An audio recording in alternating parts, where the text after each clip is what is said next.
Waste EcoNature Furniture turns plastic waste into eco-friendly furniture. For the introduction, the company focuses on the dry component of the total waste.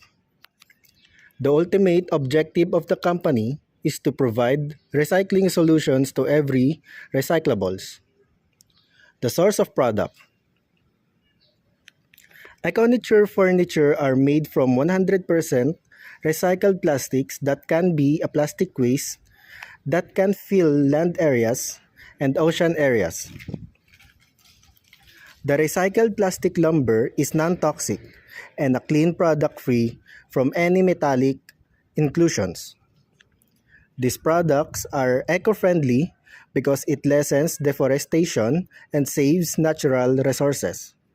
EcoNature benches manufacturing process does not use any chemicals or color pigment while manufacturing.